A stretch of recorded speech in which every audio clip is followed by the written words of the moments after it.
Hey guys, this is Brian Swan with BareBones Entertainment here with Baby Yeah. Would you like to introduce yourself and your role in the band? Yeah, I'm Kevin and I sing.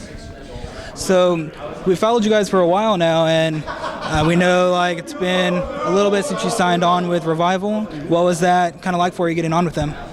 It was quite the experience.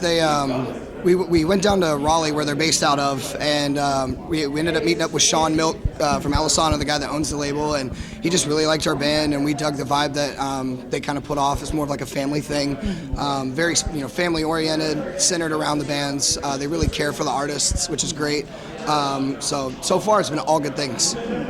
And what kind of activities or I guess opportunities have you seen that's a little different from what you've had in the past with being on this label now? Yeah, we got the So What Fest offer, which was nice. We got invited to South by Southwest. We just played that yesterday, so that was cool. I don't know, it seems like it's opening more doors, kind of making us more visible, which is what every band wants to do. I would say it's definitely about time. You guys have been deserving of some recognition for a little while now. Thank you very much.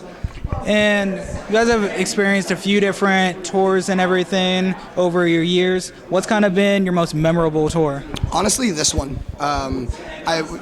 Warped Tour is fun. You love it and you hate it at the same time. But this tour that we're on right now, we started it at the beginning of March with Assuming We Survive and Reckless Serenade.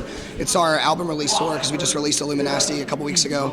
And it's been great. Like the first few shows, we did support for Matchbook Romance on their Voices 10-year anniversary. So that was great. Got to play some really cool places in Southern California. Crowds have been awesome. The kids are great. Everybody's responding really well to the record. So this one definitely has been the most memorable for me. And what was the creation of that record like for you? Well, it's been a long time coming. We recorded it 2 years ago. Funny enough, in Southern California with Jeff from Let Live, a really good friend of ours. Kind of took us under his wing, wanted to do a record with us. We recorded it, we shopped it around, and then Sean from Revival got a hold of it, and then got a hold of us. We started chatting, and then it was trying to nail down a release date, trying to nail down a tour, and stuff takes time. So it took 2 years from the time we recorded it to now. The songs are pretty old to us, but we still love playing them. And where was your release show at, and what is that experience like for you? The first show of the tour was in San Diego, but we had a hometown release show, like right smack in the middle of the tour just a couple of days ago. We played at the Hard Rock Cafe at 4th Street Live in Louisville, where we're from. And it was epic. It was such a great turnout. Everybody seems to really enjoy the songs, and that's, as an artist, that's what you want, obviously. People respond really well to it, and they enjoyed all the bands that played with us. It was a packed house, and we couldn't ask for anything more. And I know it's always great to be able to go around and play a lot of shows in cities that you might not have ever been before, and kind of build your fan base a little bit more. But what's the difference for you personally with doing a hometown show? Well, when you go to places you've never played before, you might get lucky and have a great turnout depending on who's on the show with you. Like we played Salt Lake City. Aside from Warped Tour, never played it. And it was a good turnout, lots of kids, good response, but we didn't know what to expect. So, but a hometown show, I don't know, it's a big family vibe, really. You're playing to people that you know, kids that have followed you for, however amount of time. Like, we've been a band for 12 years. A lot of people that still come out and see us at home have been following us since day one. So. And I know every band has kind of different mindset going into like a hometown show and everything. When we talked with like Sean and them before, they had said that for them a hometown show is nerve-wracking because they're going out in front of their family and friends, and they want to be like definitely on point. Right. Is it more exciting for you to go out in front of everyone that you know? See, I think for me it's the exact opposite of that. I get a little bit nerve-wracked when we play places that we've never played before. And the kids could love us, the kids could hate us. It's a 50-50 split. Yeah. But at home, It's a bit more of a stress-free environment for me, at least. I don't know.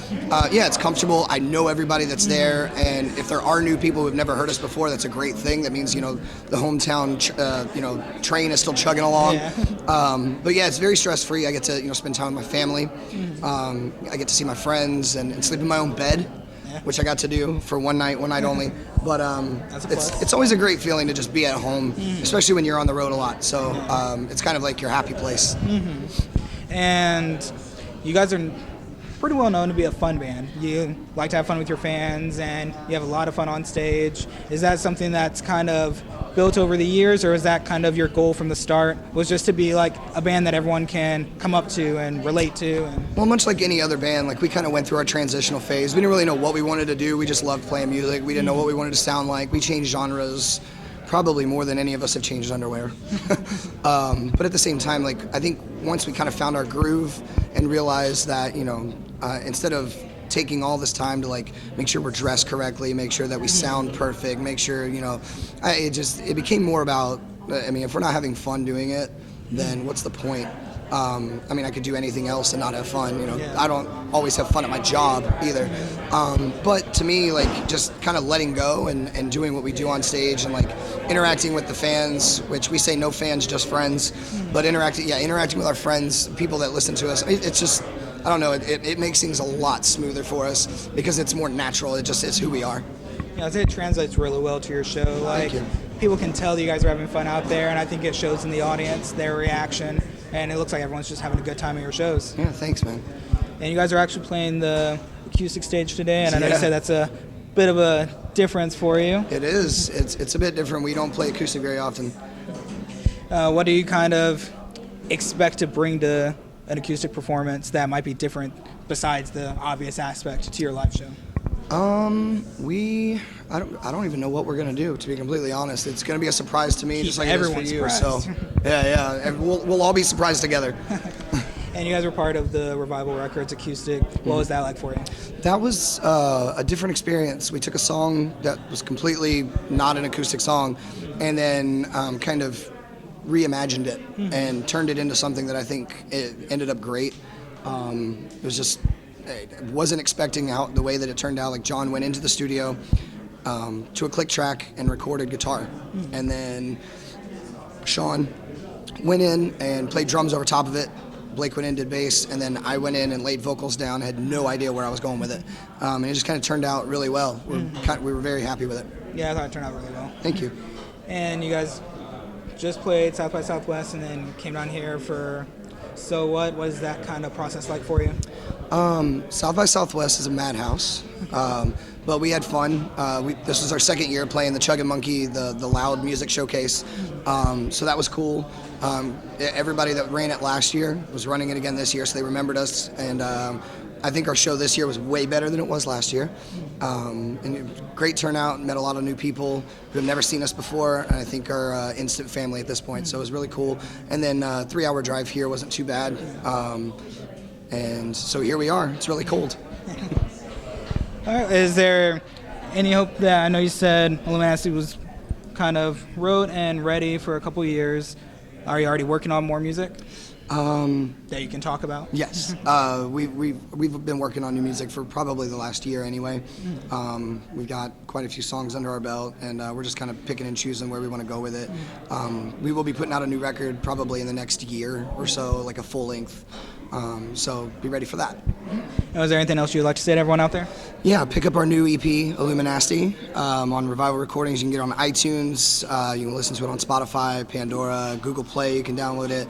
You can also pick it up at any of the shows on this tour, or you can order it from revivalrex.com. All right, sounds great. Thank you. All right, thanks, man.